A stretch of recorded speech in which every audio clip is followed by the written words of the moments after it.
స్తోత్రం. హల్లెలూయా. బిగ్గరగా చేతుల పైకెత్తి దేవుని మహిమపరచుకుందాం. హల్లెలూయా. ఎంతమంది సంతోషంగా ఉన్నారు? హల్లెలూయా. దేవుడు నాకు ఇచ్చినటువంటి ఈ గొప్ప అవకాశాన్ని బట్టి ఆయనకే సమస్త మహిమ ఘనత ప్రభావం చెల్లించుకుంటున్నాను.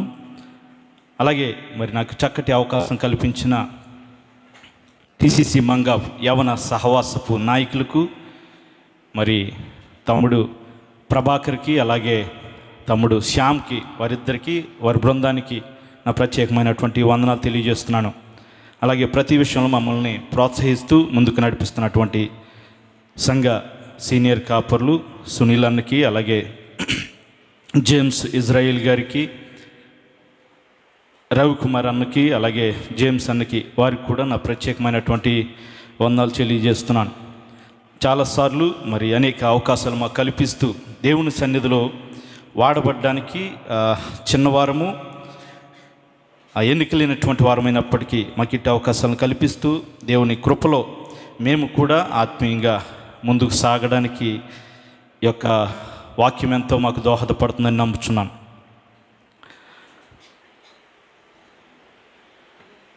ఒక చిన్న కుర్రవాడు పాడుతూ అంటాడు కదా, ఎత్తుకో యేసయ్యా నన్ను ఎత్తుకో యేసయ్యా.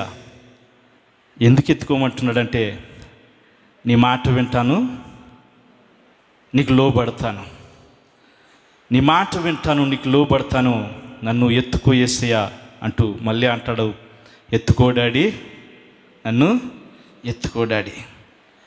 లోకానుసారంగా మన బిడ్డలు మనకి ముద్దు రావాలంటే, ప్రీతికరంగా ఉండాలంటే తల్లిదండ్రులుగా ఖచ్చితంగా మన మాట విన్నప్పుడు మామూలుగానే మన బిడ్డలని వారి మీద ప్రేమ ఎక్కువ ఉంటుంది. ఎప్పుడైతే మన మాటకు విధేయత చూపిస్తారో ఇంకా ఎక్కువ ప్రేమ పెరుగుతుంటుంది కదా. పరిశుద్ధ గ్రంథంలో ఇందాక చదువుకున్నటువంటి వాక్యం ఇర్మియా గ్రంథము 3వ అధ్యాయము 12వ వచనం. అమ్మా,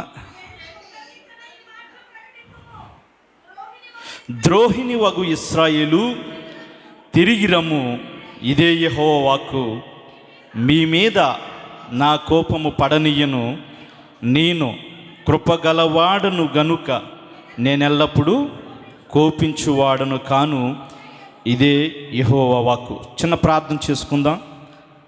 నేను మాట్లాడడం వల్ల మీ ఎవరికి కూడా ఉపయోగం ఉండదు, కానీ నా ప్రభువే మాట్లాడితే గనక మనందరికీ కూడా ఉపయోగకరంగా ఉంటుంది. చిన్న ప్రార్థన. అందరూ కూడా మీ నోర్లు విప్పి ప్రభువుని అడుగుదాం. దేవా, నాతో మాట్లాడు, నువ్వు మాట్లాడితే నాకు మేలుకరంగా ఉంటుందని. ఒక్క నిమిషం అందరూ కూడా హల్లెలూయా, హల్లెలూయా, హల్లెలూయా.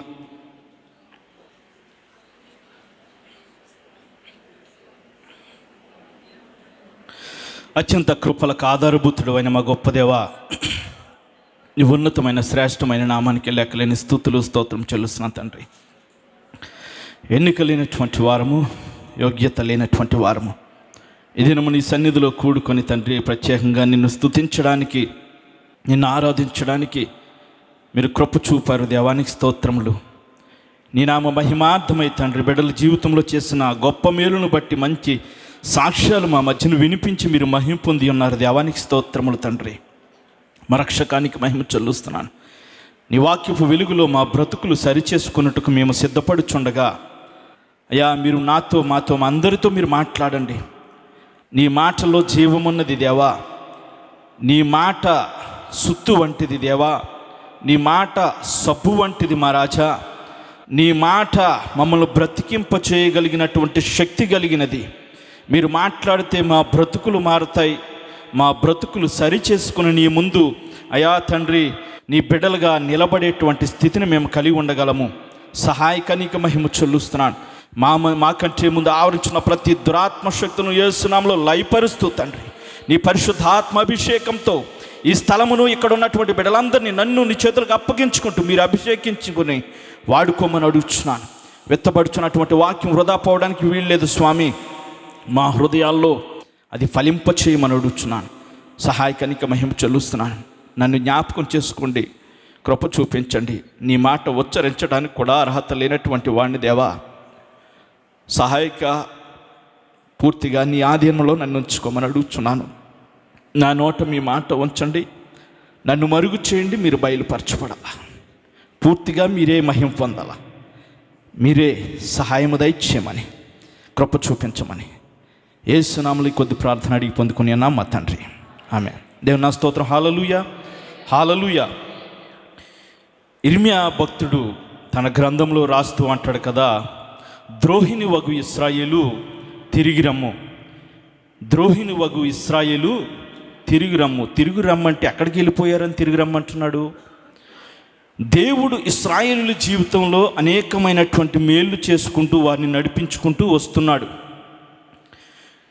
మేళ్ళు పొందినంతకాలం బాగానే ఉన్నారు. దినాలు గడిచే కొలది దేవునిని ప్రక్కన పెట్టేసి వారి ఇష్టానుసారమైనటువంటి బ్రతుకులు బ్రతుకుతూ, ఎప్పుడైతే దేవుని ప్రక్కన పెట్టేశారో దేవుడు అనేకమైనటువంటి ఆ పక్క దేశాల రాజ్యాలకు, శత్రు దేశాలకు వారిని అప్పగించడం, మరలా అక్కడికి పోయి వారు ఏడవడం, అక్కడి నుంచి ప్రార్థించడం, దేవుడు మరలా వారిని జ్ఞాపకం చేసుకుంటాం.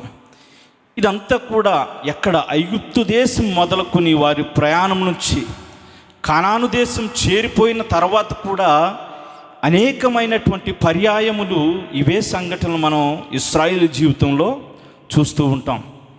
దేవునికి దూరం అయిపోయినటువంటి, దేవుని నుంచి దూరంగా వెళ్ళిపోయినటువంటి ఇశ్రాయేలు గురించి ఇర్మియా భక్తుడు తన గ్రంథములో దేవుడు సెలవిచ్చినటువంటి మాటను రాస్తూ అంటాడు కదా, ద్రోహిని వగు ఇశ్రాయేలు తిరిగి రమ్ము, ఇదే యెహోవా వాక్కు, మీ మీద నా కోపము పడనీయను, ఎందుకంటే మీరు నా సొత్తు, మీరు నా సొత్తు, మీ మీద నా కోపం పడనీయను, నేను కృపగలవాడను గనుక నేను ఎల్లప్పుడూ కూడా కోపించేవాడను కాదు.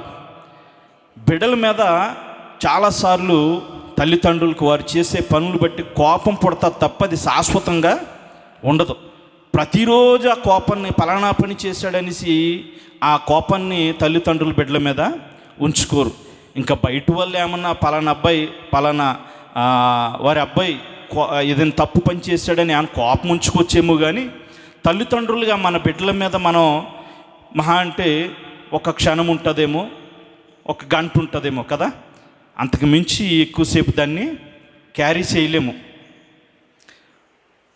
నా బిడ్డ మరీ తెలివిగా ప్రవర్తిస్తాడు, ఆ విషయంలో చాలా కోపం రేపుతాడు, చాలా గట్టిగా కొడతాను వాడిని. కొట్టినప్పుడు తను చేసేటువంటి పని ఏంటంటే, సారీ డాడీ అని వచ్చి నా కాళ్ళను గట్టిగా పట్టేసుకుంటాడు. తను పట్టుకున్నప్పుడు నేను కొట్టే దెబ్బ కూడా కొట్టలేక నా చెయ్యి ఆగిపోతుంది. ద్రోహిని వగు ఇశ్రాయేలు నీవు తిరిగి రమ్ము అని పిలుస్తున్నాడు అంటే, ఇశ్రాయేలు అనేక మార్లు దేవుని వారు బాధ పెట్టినట్టుగా మనం చూస్తున్నాం. ఎప్పుడైతే దేవుని యొద్దకు వారు తిరిగి వస్తారో, కుమారుడు తండ్రి యొద్దకు వచ్చి ఏ విధంగా బ్రతిమలాడుకుంటాడో అటు విధంగా దేవుని యొద్దకు ఎప్పుడైతే వస్తారో, దేవుడు అంటున్నాడు కదా, మీ మీద నా కోపము పడనీయును. అంత మాత్రమే కాదు, నేను కృపగలవాడును గనుక నేను ఎల్లప్పుడూ కూడా కోపించేవాడిని కాదు. నేను కృపగల దేవుడును.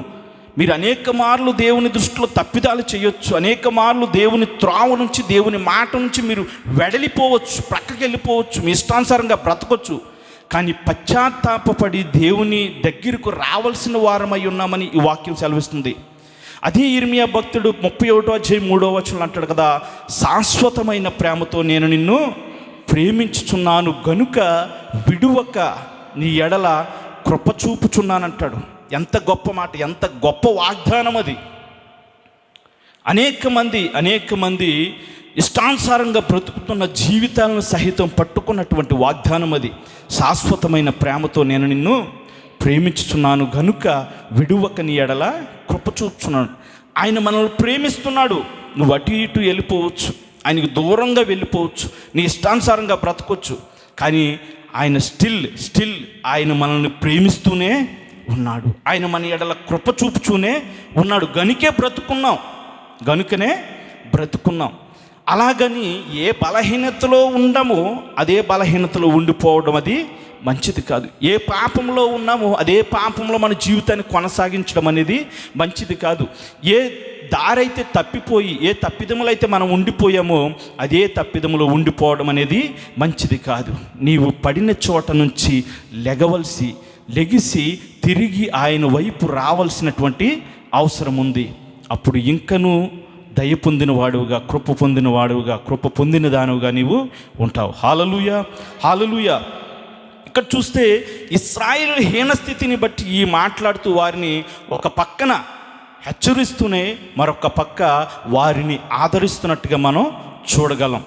చాలామంది దేవుని అధికారం కింద ఉండడానికి ఇష్టపడం. దేవుని అధికారం కింద ఉండడానికి ఇష్టపడం. చాలామంది యవనస్తులను అడిగితే ఏమయ్యా ఇంకా బాప్తీసం తీసుకోలేదా, ఇంకా రక్షణలోనికి రాలేదా అని నువ్వు వారిని అడిగితే ఏమంత వయసు అయిపోయిందనండి ఏమంటారు? ఏమంత వయసు అయిపోయిందని, ఇంకా చాలా ఎంజాయ్ చేయవలసినటువంటి చాలా ఉన్నాయి. ఇప్పుడే బాప్తీసం తీసుకుంటే, ఇప్పుడే రక్షణలోకి వస్తే, ఇప్పుడే సేవలోకి వస్తే ఇవన్నీ కూడా ప్రక్కన పెట్టవలసి వస్తుంది అనేటువంటి సమాధానం ఇచ్చినటువంటి యవనస్తులు కూడా ఉంటారు. ఇక్కడ చూస్తే దేవుని అధికారం కింద ఆయన బిడ్డలు ఎప్పుడైతే ఉంటారో ఆయన అధిక కృప వారి ఎడల చూపించేవాడుగా చూస్తాం. కాపరి అధికారం కింద సంఘం ఎప్పుడైతే ఉంటుందో, పెద్దల అధికారం కింద సంఘం ఎప్పుడైతే ఉంటుందో, కుటుంబంలో ఉన్నటువంటి తల్లిదండ్రుల అధికారం కింద వారి ఆధీనంలో బిడ్డలు ఎప్పుడైతే ఉంటారో ఎప్పుడు కూడా వారికి క్షేమం అనేది ఉంటుందనేటువంటి విషయం మనం గమనించాల. మనం చూస్తే లూకాసు వార్తలో 15వ అధ్యాయంలో యేసుప్రభు వారు చక్కటి ఉపమానాలు గతంలో కూడా నేను ఒకసారి గుర్తు చేయడం జరిగింది. మళ్ళా నేను అదే విషయాన్ని మరొక కోణంలో మాట్లాడడానికి ఇష్టపడుతున్నాను. 15వ అధ్యాయం లూకాసు వార్త వచ్చేటప్పటికి 3 ఉపమానాలు ప్రత్యేకంగా యేసుప్రభు వారు మాట్లాడడం మనం చూస్తాం. ఏమిటి ఆ ఉపమానాలు అంటే, 1 తప్పిపోయిన గొర్రెపిల్ల, 2 పడిపోయిన నాణెము, 3 తప్పిపోయిన చిన్న కుమారుడు.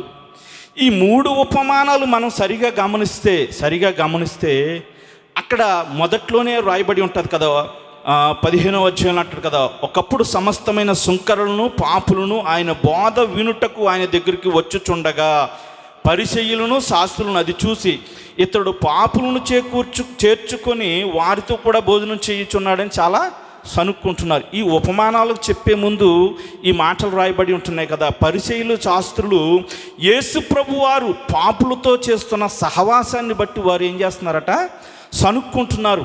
ఈ పరిసయ్యులు శాస్త్రుల యొక్క ఇంటర్నల్ వారిలో ఉన్నటువంటి ఆ యొక్క ఆలోచన ఏంటంటే, మేము పరిశుద్ధులము, మేము సరి అయిన వారము, ధర్మశాస్త్రము నెరిగిన వారము, ధర్మశాస్త్రము సరి అయిన విధముగా మా జీవితంలో పాటిస్తున్న వారము, ఈయనేంటి ఆ పాపులతో వెళ్ళి సహవాసం చేస్తున్నాడని వారు సనుగుకుంటూ ఉంటున్నారు. ఆ తరువాత ఈ 3 ఉపమానాలు కూడా యేసు ప్రభు వారు గుర్తుకు తెచ్చినట్టుగా మనం చూస్తున్నాం. ఈ 3 ఉపమానాలు కూడా ఒక శాస్త్రులకి పరిసయ్యులకి మాత్రమే కాదు. నేను దాన్ని ధ్యానిస్తున్నప్పుడు నాకు అర్థమైంది, ఇది సంఘమునకు కూడా అవసరమై ఉంది. హల్లెలూయా, హల్లెలూయా. ఇది శాస్త్రులకు పరిసయ్యులకు మాత్రమే కాదు, విశ్వాసులకు కూడా అవసరమై ఉంది.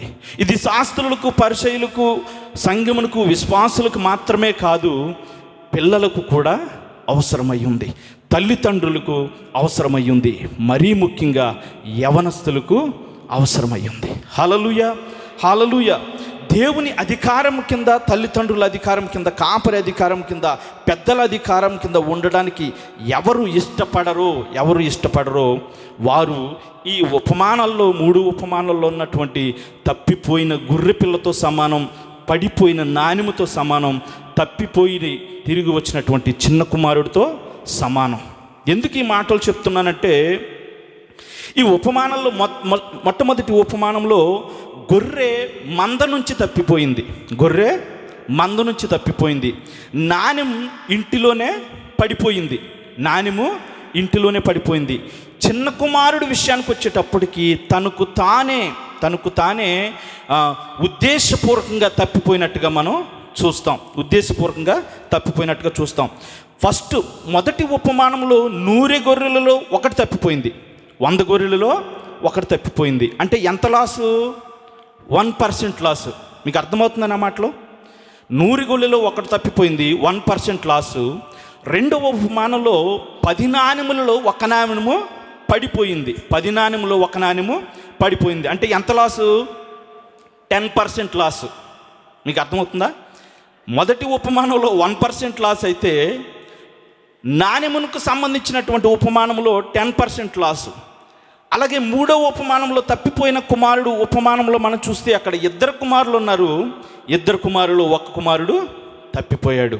అంటే 50% లాస్, 50% నష్టం. అక్కడ దేవుని ఉద్దేశం, ఈ 3 ఉపమానాల్లో దేవుని గొప్ప ఉద్దేశం మనకు కనబడుతుంది. ఏంటంటే అక్కడ తప్పిపోయిన గొర్రె పిల్లను కాపరి వెదకి రక్షించాడు, పడిపోయిన నాణెమును స్త్రీ ఒక దీపం పట్టుకుని ఇల్లంతా కూడా ఊడ్చి ఆ పడిపోయిన నాణెమును కనిపెట్టుకుంది.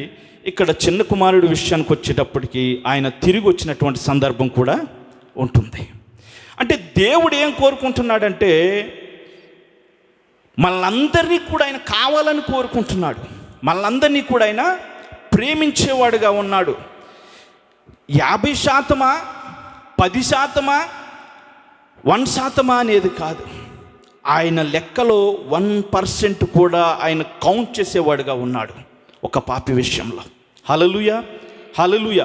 ఒక పాపి విషయంలో 1% కూడా ఆయన లెక్కలో, ఆయన దృష్టిలో, ఆయన ఆలోచనలో ఉన్నామనేటువంటి విషయాన్ని ఈ 3 ఉపమానాల్లో మనం జ్ఞాపకం చేసుకోవాల్సిందిగా మనం చేస్తున్నాను.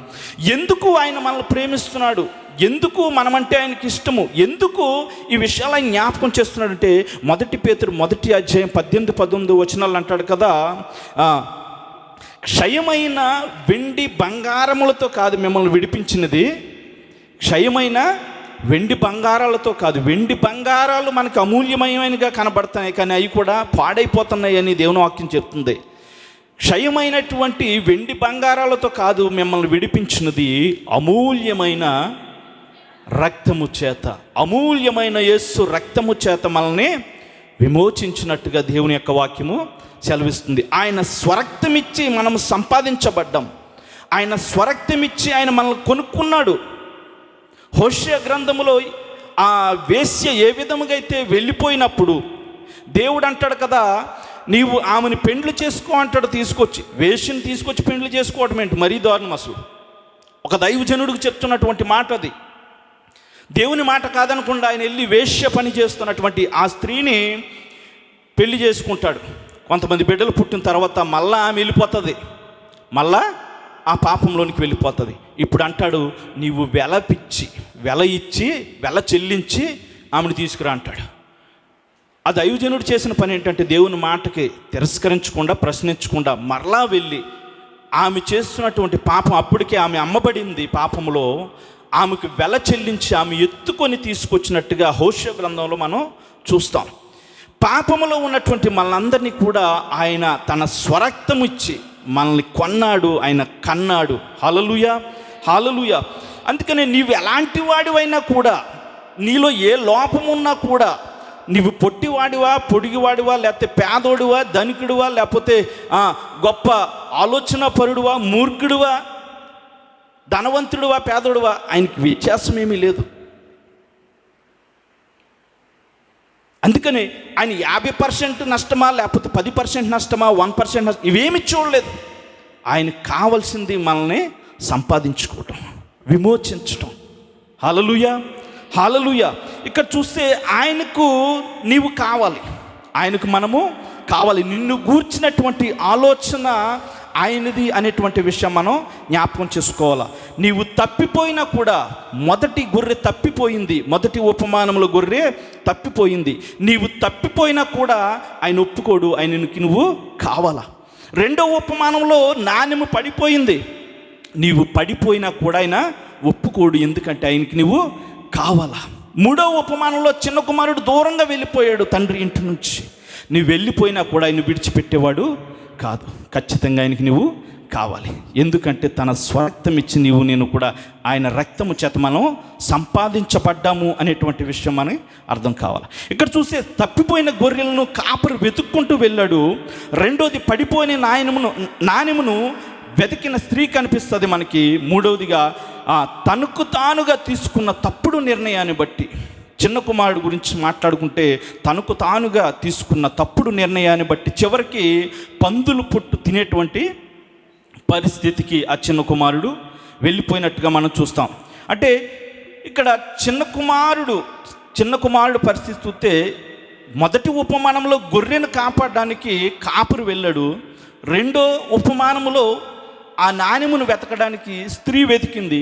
కానీ మూడో ఉపమానంలో చిన్న కుమారుణ్ణి పిలవడానికో లేకపోతే పట్టుకోవడానికో ఇంకా చూస్తే ఆయనకు సంబంధించినటువంటి ఎవరు కూడా ఆయన వెనకాల వెళ్ళలేదు. ఇక్కడ చూస్తే చిన్న కుమారుని వెతకడానికి ఎవరు కూడా వెళ్ళలేదు. నాణ్యం విషయంలో జరిగింది, అది గొర్రె విషయంలో జరిగింది. కానీ చిన్న కుమారుడి విషయంలో ఎవరు కూడా వెతకడానికి పిలవడానికి ఎవరు కూడా వెళ్ళలేదు. అయినా కూడా 15వ అధ్యాయం 18వ వచనంలో అంటాడు కదా, నేను లేచి నా తండ్రి యొద్దకు వెళ్ళి, తండ్రి, నేను పరలోకమునకు విరోధముగా నీ ఎదుట పాపము చేసి తిని. ఆ చిన్న కుమారుడు తప్పిపోయాడు, తండ్రి ఇంటి నుంచి వెళ్ళిపోయాడు. చివరికి గొప్ప ధనిక కుమారుడైనప్పటికీ కూడా చివరికి పందుల పొట్టు తినేటువంటి ఆ పరిస్థితిలోనికి వెళ్ళిపోయాడు. అక్కడి నుంచి అంటాడు కదా, నేను లేచి నా తండ్రి వద్దకు వెళ్ళి, తండ్రి, నేను పరలోకమునకు నీ ఎదుట నేను పాపము చేశాను అనేటువంటి గొప్ప మాట మాట్లాడడం మనం చూస్తున్నాం. తప్పిపోయిన కుమారుని ఎవరు వెతకడం మనం చూడము, ఎవరు పిలవడం మనం చూడము. కానీ తనకు తానే తనలో మార్పు చెంది తనలో బుద్ధి వచ్చినప్పుడు ఈ మాటలు పలుకుతున్నాడు కదా, తండ్రి, నేను పరలోకమునకు విరోధంగా నీ ఎదుట పాపము చేశాను, నన్ను క్షమించు అని వేడుకుంటున్నటువంటి మాటలు మనకి కనిపిస్తాయి. ఇక్కడ చూస్తే యెషయా భక్తుడు అంటాడు కదా 55వ అధ్యాయం 1వ వచనంలో, దప్పికొనిన వారులారా నా యొద్దకు రండి, దప్పికొనిన వారులారా నా యొద్దకు రండి. దప్పికొనిన వారులారా మీరు అక్కడే ఉండండి, నేను నీళ్లు తెచ్చేస్తానని అనలేదు ప్రభు. అన్నడా? అనలేదు కదా. దప్పికొనిన వారులారా మీరు నా యొద్దకు రండి.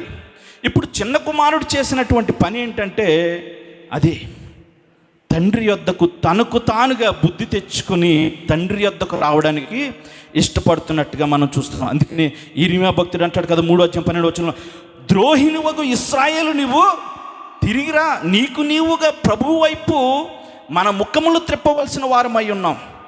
మన ముఖములు త్రిప్పవలసిన వారమై, ఎప్పుడైతే మన ముఖములు ఆయన వైపు తిప్పుతామో ఆయన అంటాడు కదా, మీ మీద నా కోపము పడనీయను.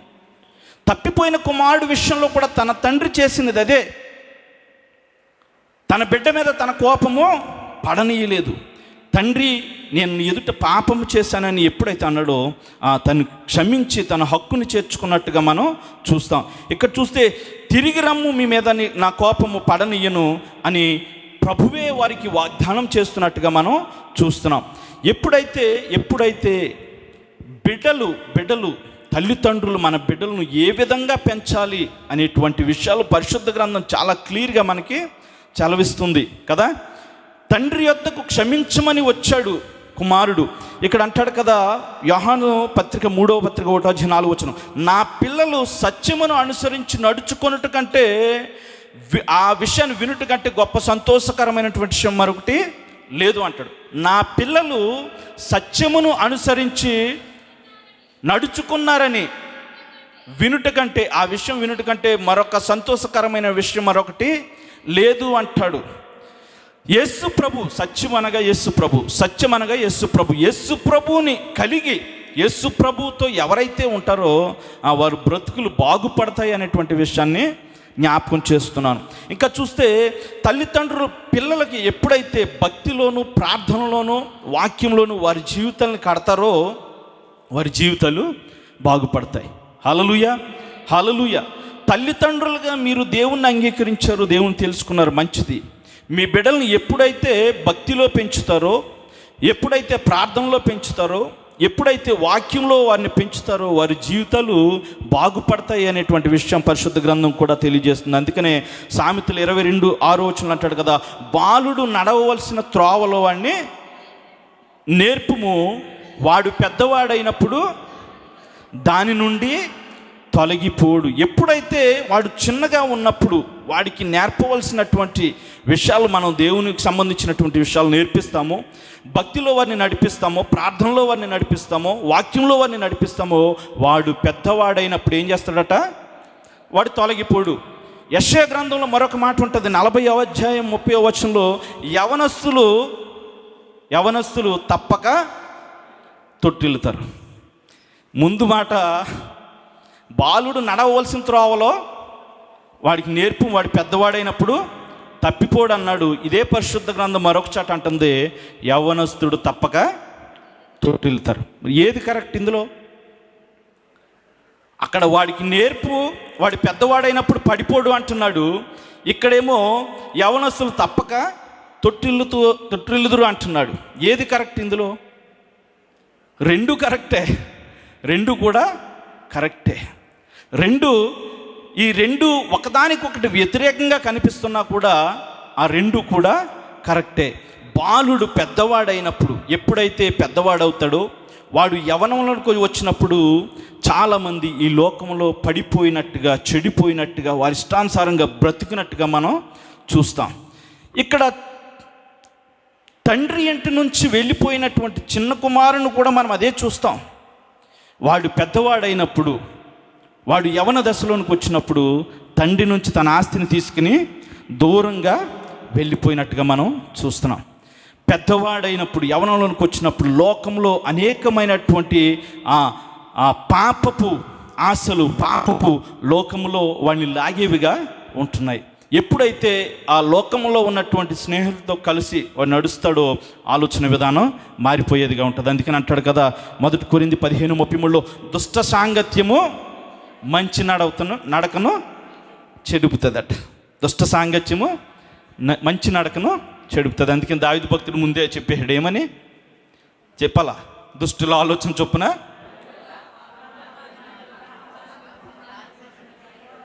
దేవరాత్రములు ధ్యానించువాడు ధన్యుడు. ఇంకా ముందుకెళ్ళొద్దు, చాలు. ఎప్పుడైతే దేవుని వాక్యంలో మన బిడ్డలను జీవితాలు కడతామో, వారు చిన్నగా ఉన్నప్పుడు ఖచ్చితంగా వారు సరైన మార్గంలో నడిపించబడతారు. కానీ అదే వాక్యం అంటుంది కదా, వారు యవన వయసుకు వచ్చినప్పుడు తప్పకుండా తొట్టిల్లుతారంటాడు. అయితే మీ పిల్లలు లోకంలో జారిపోయినప్పుడు, మన పిల్లలు లోకంలో జారిపోయినప్పుడు, పడిపోయినప్పుడు, మీరు పెంచిన పెంపకం ఏదైతే ఉందో, మీరు నేర్పిన భక్తి జీవితం ఏదైతే ఉందో, వారి కొరకు చేసిన ప్రార్థన ఏదైతే ఉందో, దేవుని వాక్యాలు వారి హృదయంలో నాటిన విధానం ఏదైతే ఉందో, అది విడిచిపెట్టదు. హల్లెలూయా, హల్లెలూయా. వారు పడిపోయినా చెడిపోయినా ఒక క్షణమున తిరిగి ఆలోచించి మన యొద్దకు, దేవుని యొద్దకు తిరిగి వచ్చేటువంటి స్థితిని నీ యొక్క నేర్పినటువంటి పాఠాలు, నేర్పినటువంటి ప్రార్థన వాక్యము వారిని సరిచేసేదిగా ఉంది. హల్లెలూయా, హల్లెలూయా. అందుకని దావీదు భక్తుడు అంటాడు కదా 119:11, నీ ఎదుట నేను పాపము చేయకుండానట్లు నా హృదయములో ఏముంచుకున్నాడట? వాక్యమును ఉంచుకున్నాడట. ఆ ఎదుట పాపము చేయకుండానట్లు నా హృదయంలో వాక్యం ఉంచుకుంటాను అంటాడు. ఎప్పుడైతే వాక్యము మన బిడ్డల జీవితంలో ఉంటుందో, భక్తి జీవితం వారి జీవితంలో ఉంటుందో, ప్రార్థన వారి జీవితంలో ఉంటుందో, వారు పడిపోయినా చెడిపోయినా కూడా మరొక క్షణమున, మరొక దినమున, మరొక సమయమున వారు తిరిగి వచ్చేవారుగా మనకి కనిపిస్తారు. ఇక్కడ చిన్న కుమారుడి విషయంలో మనం నేర్చుకోవాల్సిన పాఠం అదే. చిన్న కుమారుడు తండ్రి ఇంటి నుంచి వెళ్ళిపోయాడు. వాడికి ఎవరు కూడా బుద్ధి చెప్పలా, వాడిని ఎవరు కూడా వెతుక్కుని పట్టుకోలా, వాడిని ఎవరు కూడా వెతకలా, పిలవలేదు. కానీ ఒకానొక సమయములో తనకు బుద్ధి వచ్చినప్పుడు తను స్వయంగా మాట్లాడుతున్నటువంటి మాట 15వ అధ్యాయం 18వ వచనంలో, నా తండ్రి యొద్దకు వెళ్ళి, తండ్రి నేను పరలోకమునకు, అంటే దేవుడున్నాడు అనేటువంటి భయము చిన్న కుమారుల్లో ఉంది కదా. హల్లెలూయా. దేవుని భయభక్తుల్లో పెరిగినటువంటి వాడే, ప్రార్థనలో పెరిగినటువంటి వాడే, దేవుని వాక్యంలో పెరిగినటువంటి వాడే, తల్లిదండ్రుల ఆధీనంలో పెరిగినటువంటి వాడే ఈ చిన్న కుమారుడు. కానీ పడిపోయాడు. పడిపోయినా కూడా ఆయన అంటాడు కదా, నేను విరోధముగాను పాపము చేసి తిని అనిపించుకొనుటకు యోగ్యుడని కాదు, నన్ను క్షమించు అని తండ్రిని వేడుకుంటున్నట్టుగా మనం చూస్తున్నాం. వారికి ఎవరు బుద్ధి చెప్పనప్పటికీ, ఆయన దగ్గరికి ఎవరు వెళ్ళనప్పటికీ కూడా తనకు తానుగా పశ్చాత్తాపడి అంటున్నాడు కదా, తండ్రి నేను పరలోకమునకు విరోధముగా నీ ఎదుట పాపం చేశాను, నన్ను క్షమించు, నన్ను క్షమించు. తల్లిదండ్రులుగా నీ బిడ్డలకు నీవు నేర్పేటువంటి భక్తి జీవితమే వారిని ఒక దినాన కాపాడుతుంది. హల్లెలూయా.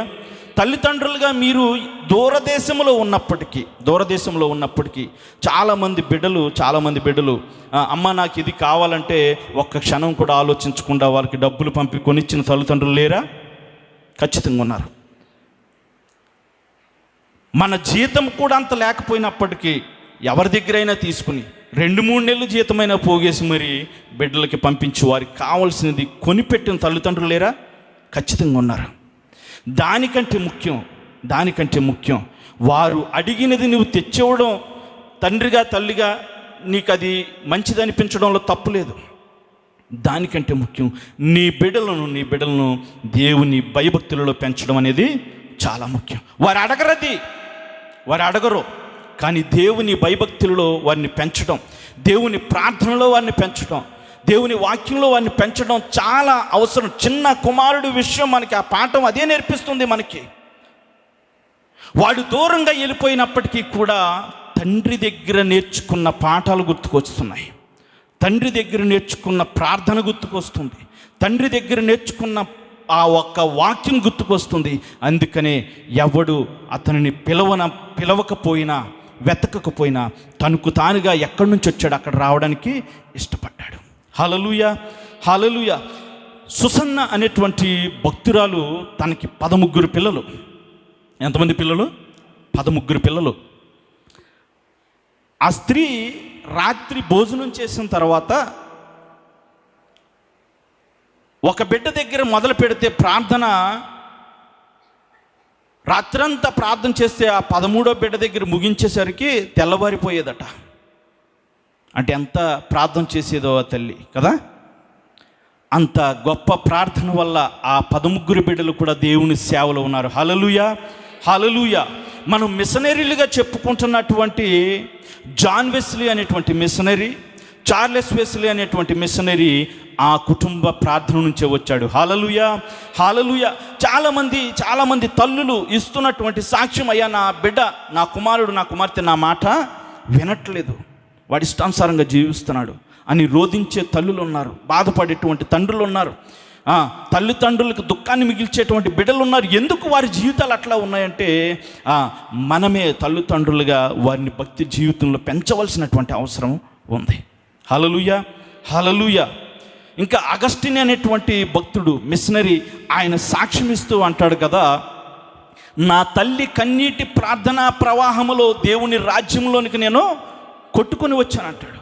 నా తల్లి కన్నీటి ప్రార్థనా ప్రవాహములో, అంటే ఎంతగా రోధించి ప్రార్థించిందో ఆ తల్లి, తన కన్నీటి ప్రార్థనా ప్రవాహంలో ఎక్కడికని కొట్టుకొచ్చాడట? దేవుని రాజ్యంలోనికి కొట్టుకొని వచ్చాడని అగస్టిన్ అనేటువంటి మిషనరీ సాక్ష్యమిస్తాడు.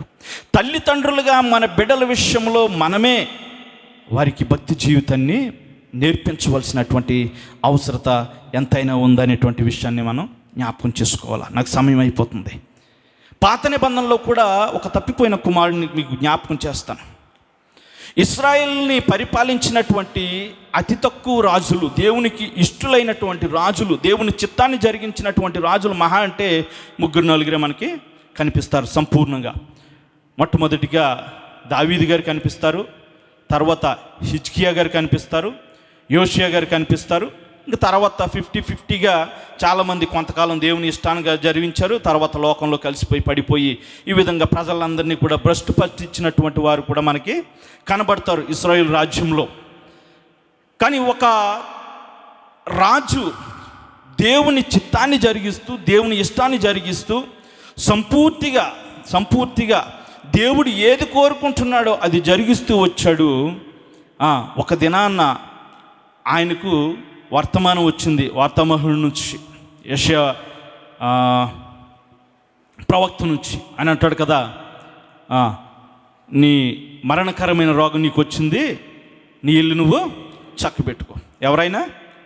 హిజ్కియా, మనందరికీ తెలుసు, రైట్. హిజ్కియా గురించి ఎప్పుడైతే ఆ వార్త అందుకున్నాడో, ఆ వార్త తీసుకొచ్చినటువంటి వ్యక్తి బయటకు వెళ్ళిపోకుండానే సమాధానం పొందుకున్నటువంటి వ్యక్తి హిజ్కియా. హల్లెలూయా. ఆయన అంటాడు కదా, నీ దృష్టికి నేను ఏ విధంగా నడుచుకున్నానో నన్ను జ్ఞాపకం చేసుకుంటాడు.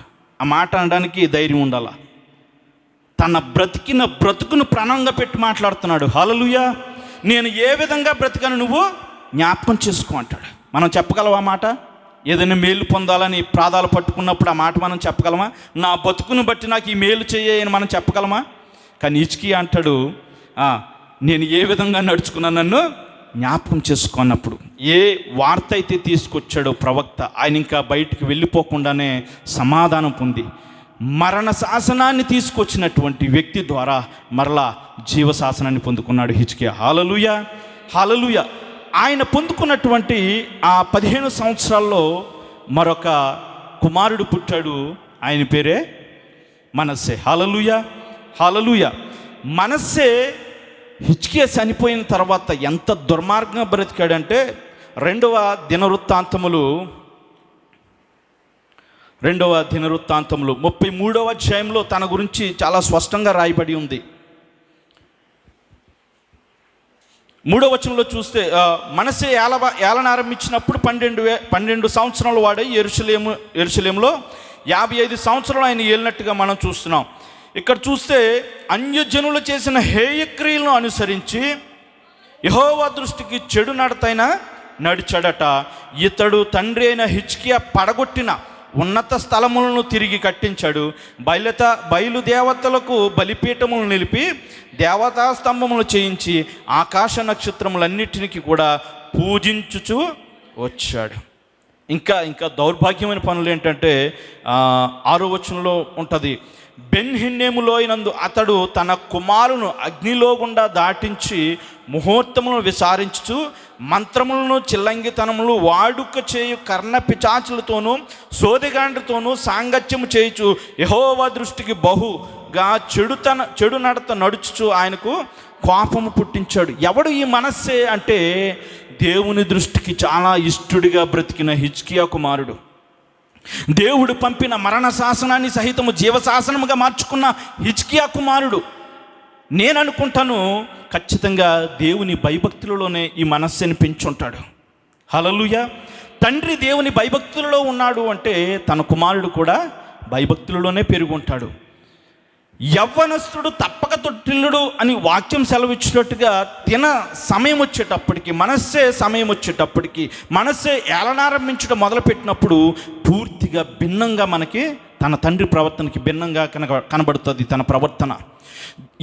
ఏ హిజ్కియా అయితే దేవుని దృష్టికి అన్ని అనుకూలంగా చేశాడో, ఇక్కడ చూస్తే పూర్తిగా దేవుని దృష్టికి చెడు నడత నడిచిన వాడుగా, ఏదైతే దేవుడు అసహించుకుంటాడో అవన్నీ కూడా చేస్తూ వచ్చినట్టుగా మనం చూస్తున్నాం. అందును బట్టి 10వ వచనంలో ఉంటుంది కదా, యెహోవా మనస్సేను అతని జనులకు వర్తమానములు పంపినను వారు చెవి యొగ్గక పోయిరి. ఈ మనస్సేని బట్టి ఇశ్రాయేలందరూ కూడా దేవునికి దూరం అయిపోయారు. ఇశ్రాయేలందరూ కూడా విగ్రహారాధనలోనికి వెళ్ళిపోయారు. ఈ మనస్సేని బట్టి దేవుడు కూడా మాట్లాడడం మానేసినటువంటి పరిస్థితులు అక్కడ చూస్తాం. దేవుడు కూడా దూరం అయిపోయాడు. ద్రోహిని వగు ఇశ్రాయేలు, నీవు తిరిగిరా అని దేవుడు పిలుస్తున్నా కూడా ఆయన వైపు తిరగకుండా ఉంటే, ఇక్కడ మనస్సే చేసుకున్నటువంటి పని ఏంటంటే, మనస్సే తప్పించుకొని పోకుండా వారు 10వ వచనం చూద్దాం. యెహోవా మనస్సేకు అతని జనులకు వర్తమానములు పంపినను వారు చెవి యొగ్గకపోయిరి. కాబట్టి యెహోవా అశ్షూరు రాజు యొక్క సైన్యాధిపతులను వారి మీదకి రప్పించాడు. మనస్సే తప్పించుకొని పోకుండా వారు అతనిని పట్టుకొని గొలుసులతో బంధించి అతనిని బబులోనుకు తీసుకొని పోయారు. హల్లెలూయా. దేవుడు అనేక మార్లు హెచ్చరించిన ద్రోహిని వగు ఇశ్రాయేలు, తిరిగిరా, నా కుమారుడా కుమార్తె తిరిగిరా, మీరు నా వైపు మీ ముఖములు తిప్పండి. అనేక మార్లు ఆయన హెచ్చరించను. మనము ఆయన వైపు తిరగకుండా ఉంటున్నామేమో, మన బలహీనతలో, మన పాపంలో, మన ఇష్టానుసారమైనటువంటి జీవితంలో. కానీ ఇక్కడ మనస్సే చేసినటువంటి పనికి అశ్షూరు రాజునకు ఆయన అప్పగించినట్టుగా మనం చూస్తున్నాం. బబులోను దేశానికి వారు తీసుకొని పోయారు, బందీ చైనులతో ఆయన్ని బంధించుకొని. అప్పుడు ఆయన చేసినటువంటి పని ఏంటంటే, అతడు శ్రమలో ఉన్నప్పుడు తన దేవుడైన యెహోవాను బ్రతిమాలుకొని తన పితరుల దేవుని సన్నిధిని తన్ను తాను బహుగా తగ్గించుకొని ఆయన మొరలిడగా ఆయన అతని విన్నపములు ఆలకించి యెరూషలేమునకు అతని రాజ్యములోనికి అతని తిరిగి తీసుకొని వచ్చినప్పుడు యెహోవా దేవుడై ఉన్నాడని మనసే తెలుసుకొని. చాలా చిన్న మాటలు ఇక్కడ వ్రాయబడి ఉన్నాయి. కానీ ఎప్పుడైతే ఆయన బందీకాణంలోనికి వెళ్ళిపోయాడో, ఎప్పుడైతే ఆయన బంధించబడ్డాడో, తన కన్నీటి ప్రార్థన ఈ మాటని, వాక్యాన్ని ఆర్ఆర్కే మూర్తి గారు మాట్లాడుతూ అంటాడు, ఆయన చేసినటువంటి కన్నీటి ప్రార్థన మడుగైపోయిందట. ఏమైపోయింది? మడుగైపోయిందట. దేవుడు ఆ మడుగును దాటి వెళ్ళలేక మనస్సే ఎడల కృప చూపించినట్టుగా ఆర్ఆర్కే మూర్తి గారు మాట్లాడతారు.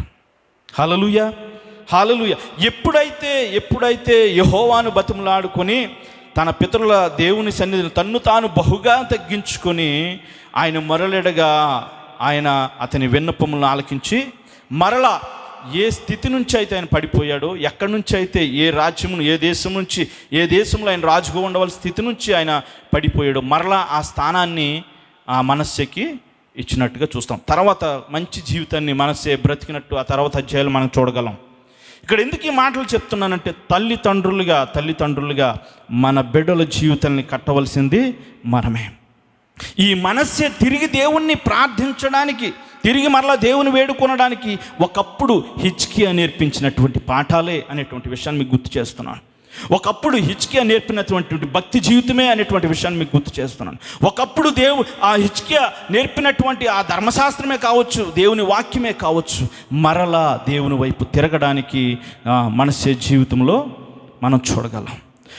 తిరిగి రండి, ద్రోహిని వగు ఇశ్రాయేలు, తిరిగిరా అని ఇశ్రాయేలు మాత్రమే కాదు అనేక మార్లు సంఘంలో చేర్చబడినటువంటి మనము మన ఇష్టానుసారమైనటువంటి జీవితాలు మనం జీవిస్తున్నామేమో. అనేక మార్లు దేవుని ద్వారా, భక్తుల ద్వారా, దైవజనుల ద్వారా, వాక్యం ద్వారా మనం హెచ్చరిస్తున్నా కూడా ఏం కాదులే మన జీవితాలు జరిగిపోతున్నాయి కదా అని మనం అనుకుంటున్నామేమో. ఒక దినాన మనం నష్టాన్ని చూస్తాము. జాగ్రత్తగా ఉండాలి. హల్లెలూయా. మనం నష్టపోకుండా ఉండాలంటే మన ముఖములు ఆయన వైపు తిప్పాలా, మన బ్రతుకును ఆయన వైపు తిప్పుకోవాలా. ఆయన బ్రతిమలాడుకొని ఎప్పుడైతే పశ్చాత్తాపడతామో ఆయన మనకి రక్షణ అనుగ్రహించేవాడుగా ఉన్నాడు. హల్లెలూయా, హల్లెలూయా. అటువంటి జీవితాలను మనం కలిగి ఉండాలి అనేటువంటి విషయాన్ని చిన్న కుమారుడు ద్వారా కూడా మనం నేర్చుకుంటున్నాం. చిన్న కుమారుడు ఎప్పుడైతే తనకు తానుగా బుద్ధి తెచ్చుకుని తండ్రి దగ్గరికి వచ్చాడో, తండ్రి అనేక విషయాల్లో మొదట ఏ స్థితిలో అయితే అతను ఉన్నాడో మరలా ఆ స్థితిని చిన్న కుమారుడికి దయచేసినట్టుగా మనం చూడగలం. చెప్పులు తొడిగించాడు.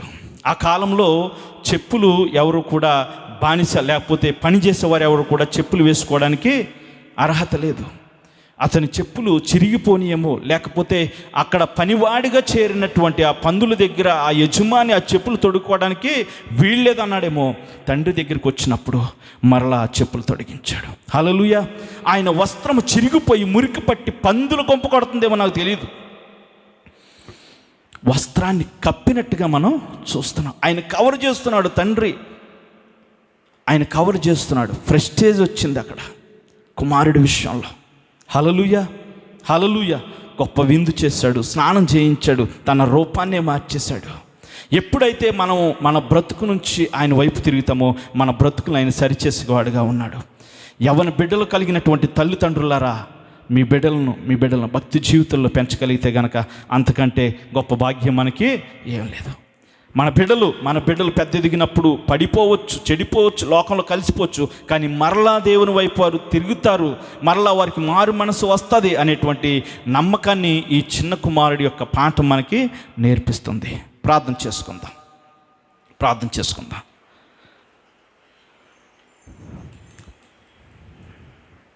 మన జీవితంలో ఒకవేళ ఎక్కడైనా పడిపోతూ ఉంటున్నామేమో, మన ఇష్టానుసారమైన బ్రతుకు మనం బ్రతుకుతున్నామేమో. ఆయన అంటాడు కదా, శాశ్వతమైన ప్రేమతో నిన్ను ప్రేమించుస్తున్నాను, విడువక నీ ఎడల నా కృప చూపుచున్నాను అంటున్నాడు. ఇశ్రాయేలు తిరుగురమ్ము, నా కుమార్తె నీవు తిరుగురమ్ము, నా కుమారుడ నీవు తిరుగురమ్ము, యవనస్తుడా నీవు తిరుగురమ్ము. నీ ఇష్టానుసారమైనటువంటి బ్రతుకుతున్నావేమో, దేవుని అధికారం కింద ఉండడానికి నువ్వు ఇష్టపడట్లేదేమో, రక్షణకు దూరంగా ఉంటున్నావేమో. ఇంకా కొంతకాలం లోకంలో తిరిగిన తర్వాత ఆయన కబందాస్తాలకు వద్దామని, ఆయన అధికారం కింద వద్దామని నువ్వు అనుకుంటున్నావేమో, నాకు తెలియదు. లేకపోతే రోజులు గడిచిపోతున్నాయి కదా, పర్లేదని నీ ఇష్టానుసారమైనటువంటి జీవితం జీవిస్తున్నావేమో. ఆయన పిలుస్తున్నాడు, అయా నా కుమార్తె, నా కుమారుడా, నా వైపు తిరిగిరా. ఆయన పిలుస్తున్నప్పుడు నీవు ఆ మాటకు విధేయత చూపించగలిగితే గనక ఆయన క్షమించేవాడుగా ఉన్నాడు. నిజమైన పశ్చాత్తాపంలోనే రక్షణ ఉంది. ఆయన పాదాలు పట్టుకుని ఒకవేళ నువ్వు ఎక్కడైనా బలహీనంగా ఉంటే, ఎక్కడైనా పడిపోయి ఉంటే గనక ఖచ్చితంగా ఆయన మాట విని ఆయన మాటకు లోబడి మనం జీవించగలిగితే అంతకన్నా మరొక ధన్యకరమైనటువంటి జీవితం మనకి లేదు అనేటువంటి విషయాన్ని జ్ఞాపకం చేస్తున్నాను. నీ మాటే వింటే నాకెంతో శ్రేష్టము, నీ మాట వినకపోతే నాకెంతో నష్టము. నీ మాటే వింటే నాకెంతో ఇష్టము, నీ మాట వినకపోతే నాకెంతో నష్టము. ఎత్తుకో యేసయ్యా, నన్ను ఎత్తుకో యేసయ్యా, ఎత్తుకో యేసయ్యా, నన్ను ఎత్తుకో యేసయ్యా. నీ మాట వింటాను, నీకు లోబడతానయా. నీ మాట వింటాను, నీకు లోబడతానయా. వందనాలు యేసయ్యా, వందనాలు యేసయ్యా, వందనాలు యేసయ్యా, వందనాలు యేసయ్యా. ఎత్తుకో యేసయ్యా, నన్ను ఎత్తుకో యేసయ్యా, ఎత్తుకో యేసయ్యా, నన్ను ఎత్తుకో యేసయ్యా. అవును దేవా, నీ మాట విని నీ వైపు తిరగడానికి నేను ఇష్టపడుతున్నాను. దయతో క్షమించు. నా బలహీనతల్లో, నా పాపంలో నన్ను విడిచిపెట్టక నీ మాటకి విధేయత చూపిస్తున్నాను ప్రభు. దయతో కృప చూపించండి. నీ హస్తము నా వైపు చూపి నన్ను పట్టుకోండి, బలపరచండి. సహాయకానికి మహిమ చెల్లిస్తూ తండ్రి, ఏదైనా ఎత్తబడినటువంటి వాక్యం వృధా కాకుండా మా జీవితాల్లో, తల్లిదండ్రులుగా మా జీవితాల్లో, మా బిడ్డల జీవితాల్లో తండ్రి, మా సంఘ జీవితాల్లో తండ్రి, అయ్యా మీరు కార్యము జరిగించమని, మీరు మాత్రం మహిమగంత ప్రభావం పొందుకోమని యేసు శక్తి గల నామములో కొద్ది ప్రార్థన అడిగి పొందుకున్నాం మా తండ్రి. ఆమేన్. అందరికీ వందనాలు.